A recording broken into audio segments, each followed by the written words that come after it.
In this category, you'll be learning how to build entry-level AI automated systems for lead capture, customer support, and appointment settings. These systems will teach you the basics of AI automation and will allow you to get started in learning how to build the systems that you can sell to businesses. First, we'll dive into the basics of Voiceflow, our go-to for chat agent creation. Voiceflow is the leading platform for impactful AI agent creation. It gives you all of the tools you need to build beginner to advanced agents that can be scaled and easily deployed on websites. So without further ado, let's get set up with Voiceflow. First, you want to navigate to voiceflow.com. Then we can go ahead and click this button, Start Building. It's free. Now we can enter all of our details to create an account. For the name, I'm just going to put the and Pope. Then we can enter an email address and then we can set a password. From here, we can go ahead and click create an account. Then it's going to ask us to verify our email. We can go to our email and do the verification so we can go ahead and access Voiceflow. From there, you will be greeted by this page. It says, "Welcome to Voiceflow, the collaborative platform to build, launch, and scale AI agents with your team." Go ahead and click Get Started. First, it's going to ask us, what are you building? It's not too important what you click. I'm just going to select lead capture. Then for our team size, we'll just put just me. Are you working with developers? No. How did you hear about us? We can just write something like online and then continue. Then we can just give our workspace a name. I'm going to just call this Pope's Workspace and then continue. From here, we are greeted by the Voiceflow user interface, which we will dive into in the next lesson.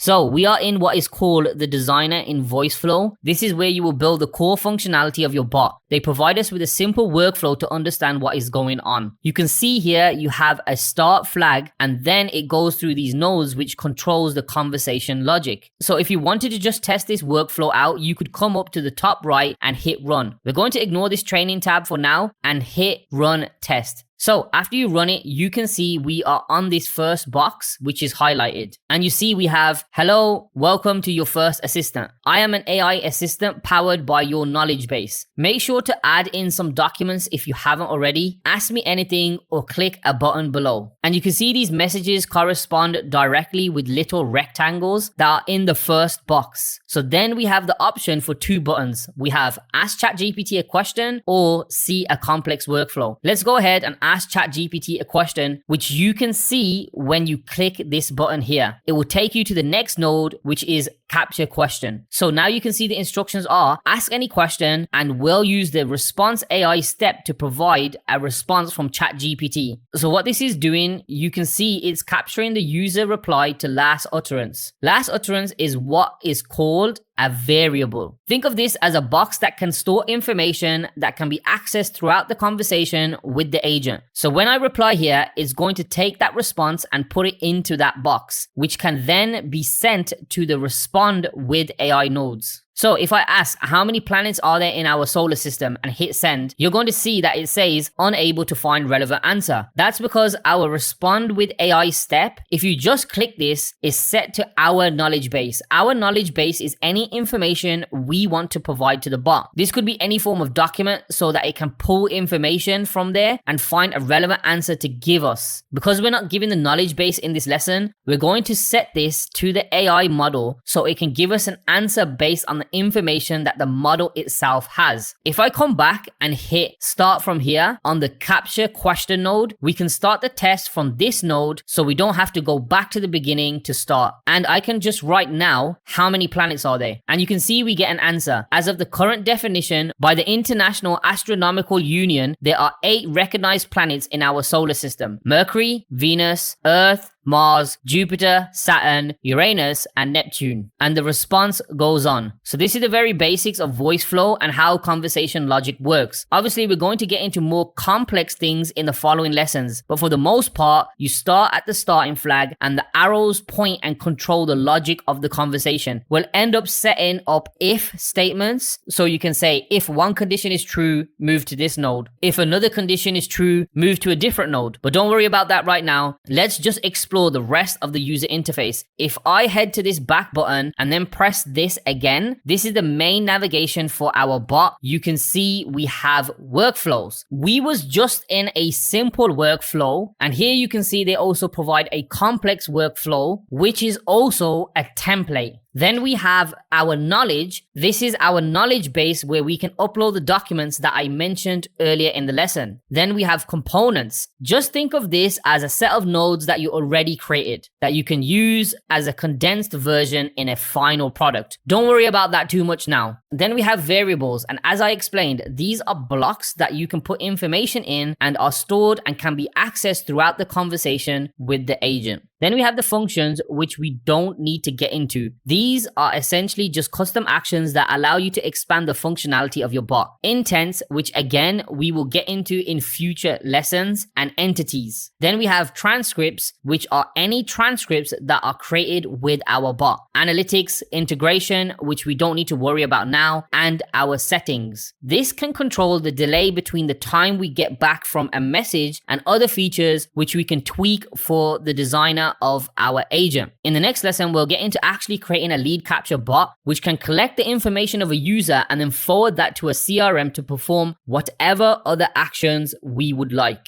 So let's begin building our basic lead capture agent. Right here, we're in our workspace. So what we're going to do is just come up to the top right and select a new agent. From here, we can give it a name. I'll just call it lead capture. For the modality, we want to select chat. And for the language, you can select whichever language you'd like to build this for. But I'm going to choose English. And then we can hit continue and then create agent. So here we have our base workflow. We're just going to highlight everything and delete it so that we can start from scratch. On the left-hand side, here is our toolbar. In each of these categories are the nodes that we can use in our flow, and they have different functions. We have AI, which is our main AI steps. We have response AI and set AI, which we will get into in this lesson. We have talk, which we can use text blocks, images, cards, carousels. Our listen, which is anything where we want to accept input from the user. This can be in the form of a button, a choice, or a capture. Then some logic nodes, some developer nodes, and some library options. What we're going to build is a basic bot for a fitness coach. This bot will be able to determine whether users need to lose weight or gain muscle. And from there, we are going to tell them that we have the perfect package for them. Collect the information and then forward that to a spreadsheet, which can serve as an email list. This would be the integration into a CRM. So to get started, let's drag out this start line and add a talk. We'll do a text node. I'm going to write, "Hi, how can I help you with your physical needs?" Then from here, we want to capture the user reply. So we're going to come to listen and then capture. Then we can drag this in the same block. From here, we're going to expect the user to give us some indicator of whether or not they need to lose weight or gain muscle. So what we want to do is put a set AI step, which will allow AI to intelligently analyze the user's reply and tell us whether or not they want to lose weight or gain muscle. So we just want to drag this out, go to AI and select a set AI step. Now I'm going to give this a label. I'm going to call it lose or gain. And as mentioned before, we can use the AI model as a data source or a knowledge base. Since we're not going to be using a knowledge base for this demo, we'll be keeping it at AI model. Now I'm going to quickly skip over these set of variables and I want to take you straight into the prompt settings. So this is considered an LLM step, large language model step. Here we can select a variety of LLMs such as GPT 3.5, GPT-4, and Claude. And you can see these each take tokens each time that you use one of these steps. So GPT 3.5 is the cheapest. As you can see, as the models get more complex, they cost more tokens. As of now, the GPT 3.5 Turbo model is the only one available to us because we haven't got a subscription plan yet. What we now want to do is give a system prompt. Think of a system prompt as how you would want the AI to think. And then the prompt up here is how you would want the AI to act. So for the systems prompt, we're going to do something simple and tell it, you are a user query analysis expert. You are meant to analyze a user's message and determine whether they need help losing weight or gaining muscle. I'm going to keep these max tokens at 128. This essentially just sets a limit as to how much the AI can output in terms of words, which equates to tokens. And for the temperature, think of this as how creative the AI model can get. Higher values mean the AI can get more creative and more robust with its responses. And lower values means it's more deterministic, meaning the same message will get the same output more closely. So I'm going to set this temperature to around 0.3. Then what we want to do is set up our prompt. So I'm going to write identify if the user wants to lose weight or gain muscle based on the query. And then we input the user query, which is saved in a variable. You'll notice in the capture user reply to the last utterance is saving whatever the user types in the variable called last utterance. So what we want to do is just put our bracket in and then go down and select the last utterance variable and then just add our end quote. And so the AI is being told, identify if the user wants to lose weight or gain muscle based on the query. And then it gives them whatever the user typed last. Then I just want to add some specifics. I'm going to say if the user wants to lose weight, reply only with loss. If the user wants to gain muscle, reply only with gain. And then just to make sure it doesn't reply with anything else, I'm going to write you should only reply with loss or gain. From here, what we want to do is save this output to a variable. So we're going to click apply to and then create a new variable.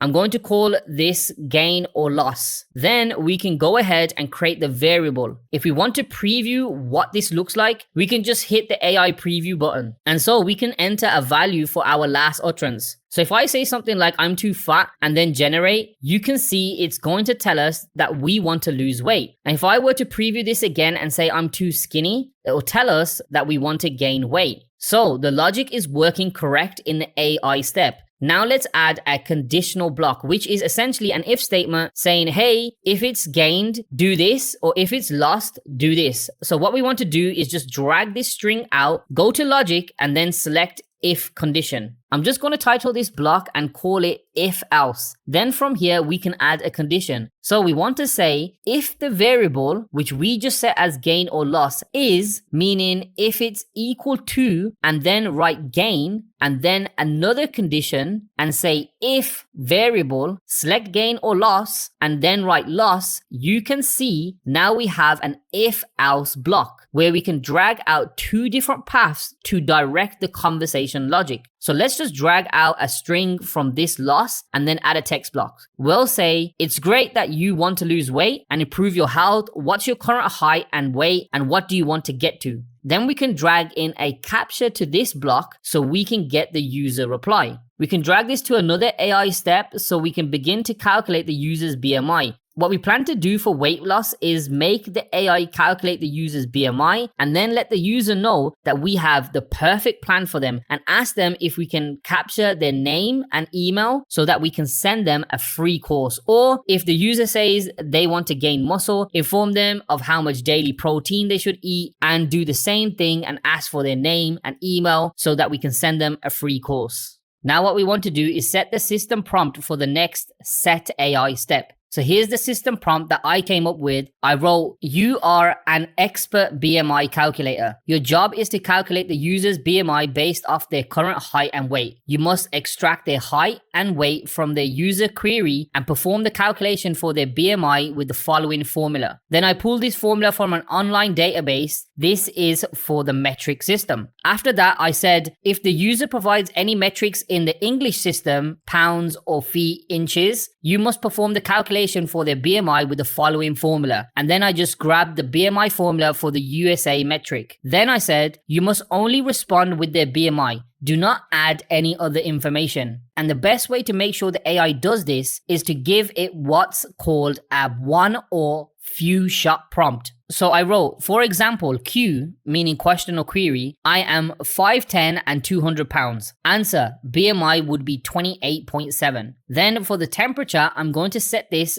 down to about 0.25. For our prompt, I just have calculate the user's BMI based off the information they provide in the message. And then the last utterance, and we're going to apply this a new variable called BMI. For a label, I'm just going to write calculate BMI. From here, if we wanted to preview this to make sure it's working, I could write I'm 5'11" and 210 pounds. Then we can generate this. As you can see, we only get the BMI of 27.7. So the AI is correctly taking our formula, knowing that it is in USA metric metric and then using the correct formula based off of that. Then we want to take this into a text block. And here we're going to write your BMI is, and then our BMI variable. And then write, I have the perfect weight loss plan for you. From here, we'll just add another text block and write, enter your info so I can forward you a free course to aid you in the weight loss journey. After this, I want to add a button so we can allow the user to agree and say, okay, and then add another button to say, no thanks. So this allows the user to agree to give us their information or not. If they say no thanks, we're just going to drag out a text block that says, okay, no problem, good luck. Then we can pipe this into an action and go to an end. This will end the chat. From here, let's create the logic for if they say, okay. We will do a text block and we want to say, awesome, what is your name? From here, we will capture their reply, so we could go to listen, capture, drag that on this block, and we want to change this variable that we save it to a new one called name. And we can just type this in and hit create new variable and then create this variable here. Now this is going to save whatever they type to the variable name. From there, we want to do another text block that says, what is your email? And again, we'll add a captcha and we'll save this as a new variable called email. Then we want to write another text block and then say, awesome, just to confirm your name is, and get that from our name variable, and your email is, and get that from our email variable. Then we'll add some buttons for them to say that's correct or not. So I'm just going to write yes, add a button, and no. If this is no, we're going to add another text block and I'm going to say no problem, you can enter them again. And then what I'll do is I'll send them back to this block that says awesome, what is your name? And actually what I would like to do is separate this into two messages. So I'm just going to delete what is your name, and then I'm going to add a second text block right below awesome that just has the what is your name. That way we can redirect this so that it only goes to the what is your part name. So it doesn't say no problem, you can enter them again, and then say awesome, what is your name? It'll just say no problem, you can enter them again, what is your name? Then if they say yes, everything is correct, we'll send them to another text block, and in there we're going to write something along the lines of great, you will receive an email with your plan shortly. From this block, we are going to set up our Airtable integration so we can forward all of the information into a spreadsheet. Now that this side of the logic is built out, I'm just going to continue and build out the muscle gain logic and then just quickly walk you through what it looks like. So here with the muscle gain logic, we change one thing. Instead of a set AI block, we change that to response AI. These are exactly the same, the only difference being that the set AI block saves the output to the variable while the response AI simply types it to the user. So for our prompt, we wrote, you are an expert muscle gain calculator. Your job is to determine approximately how much protein the user should eat per day based on their current weight and desired weight. You must extract their current weight and desired weight from the user query and perform the approximation for the daily protein goal. Use your knowledge of protein consumption and muscle gain. Respond in one sentence max. Then from there, we do the exact same logic that we did for the weight loss. We forward this over to the block that responds with awesome, what is your name, captures their information, and gets it ready to send to the CRM. Now, if we quickly wanted to just test this system out, we could go over to the top right corner and hit run and then run our test. You can see it's asking us the question we can write, I want to be stronger. And you can see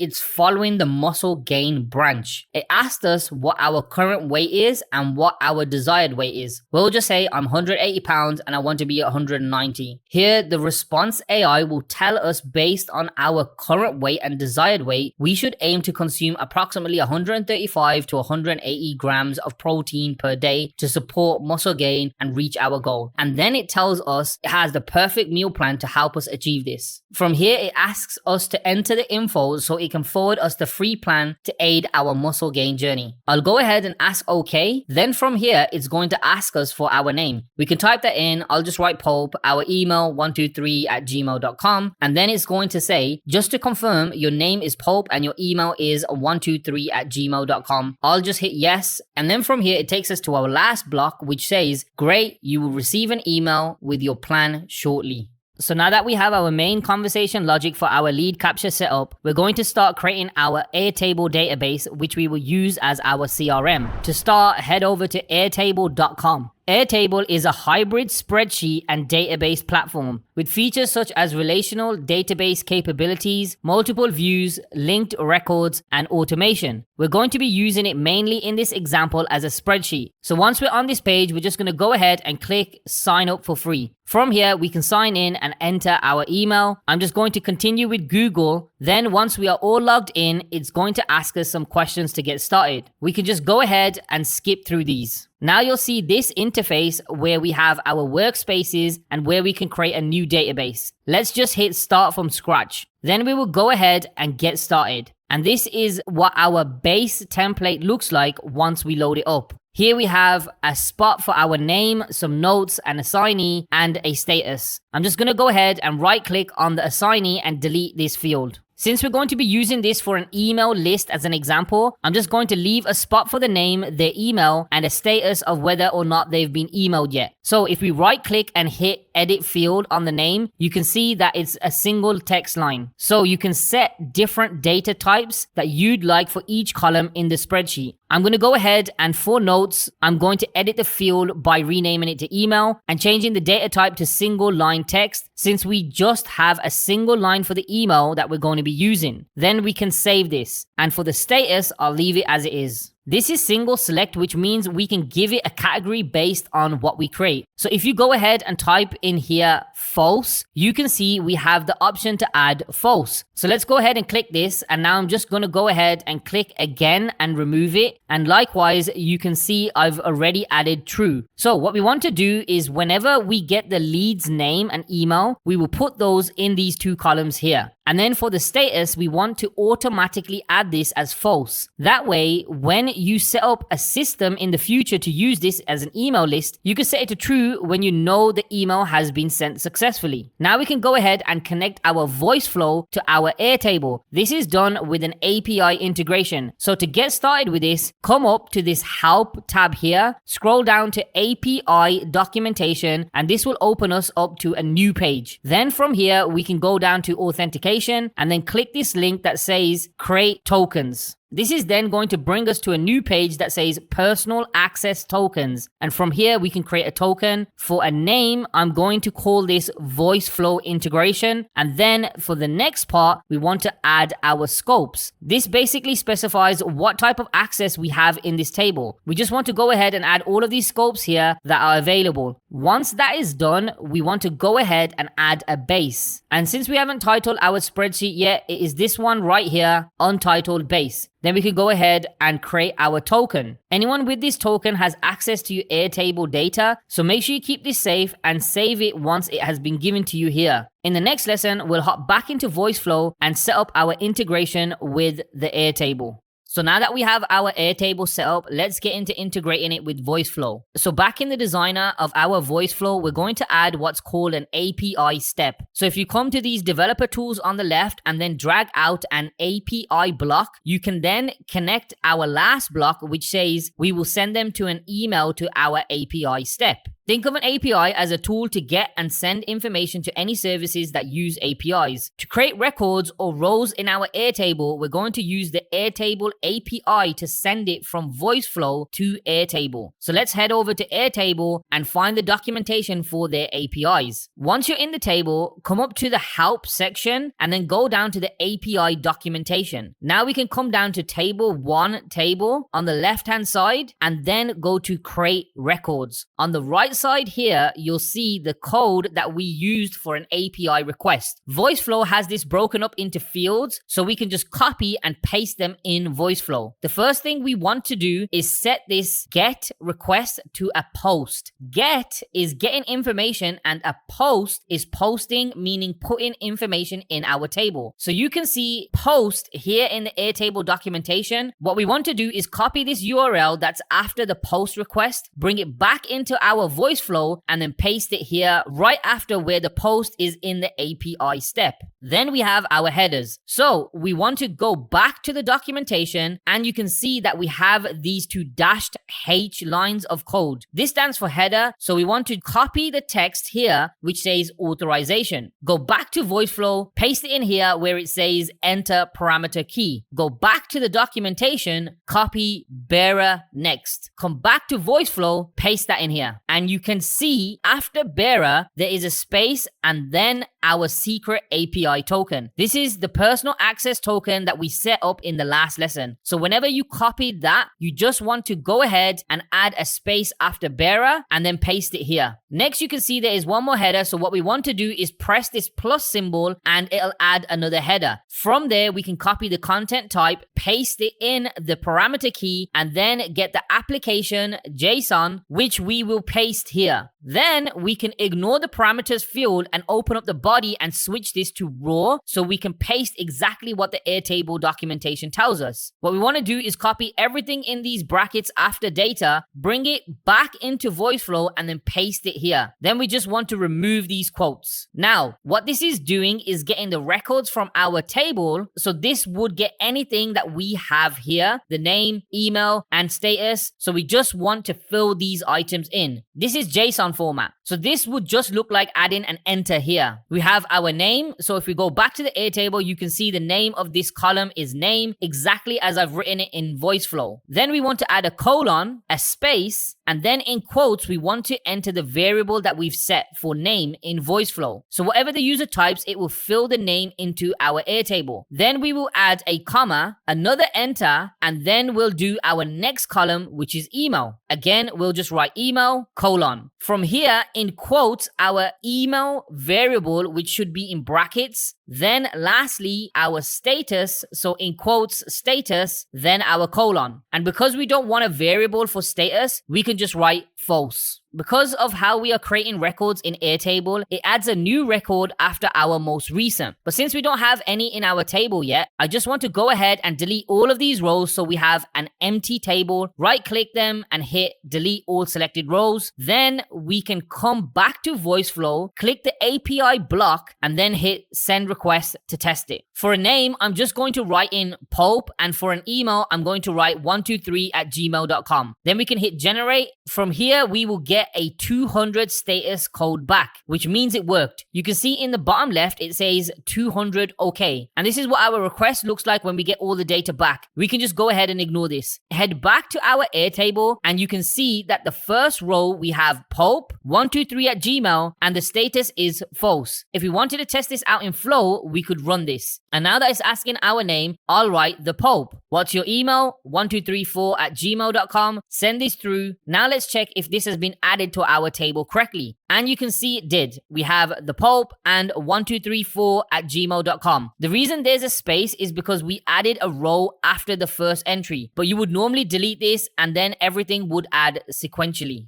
Now let's check out the delivery of the agent. Once you have everything built out, you can come up to the top and select Share Prototype. Here is where you can share it with others. For example, you can share this in your free value outreach or with clients so they can test it out, and then you could go through a feedback loop. Here you have the appearance and branding. If you wanted to change the color, you could do so here. Let's just put black. Then you could change your brand image and the message icon if you wanted to. Then you can add a password if you wanted to share the link and have it password protected. So not everyone with the link can use it, just those that have access to the password you set. Let's go ahead and open this link in a new tab. Here you can see the interface that the client would test it on. You can go ahead and start a conversation. I can write, I'm too skinny. And you can see the chat works the same as we've programmed it. So once you have the agent built out and you actually want to deliver it to the client, what you do is go back out of the designer, come over into the integration, go to web chat, and from here you have the snippet of HTML code and you would just deliver this to the client. If the client has their own HTML for their website, they would likely know, or whoever's created their website for them, they will know what to do with this. Essentially, you copy this, send it to the client, and they will put it under the body tag in their HTML for their website. From here, it'll pop up as a little widget in the bottom right of the screen as it appears here. And then everything is up and running on their site. Here you can customize the appearance and how it lays out on the page. And of course, these are the things that you can mess around with and finalize with your clients.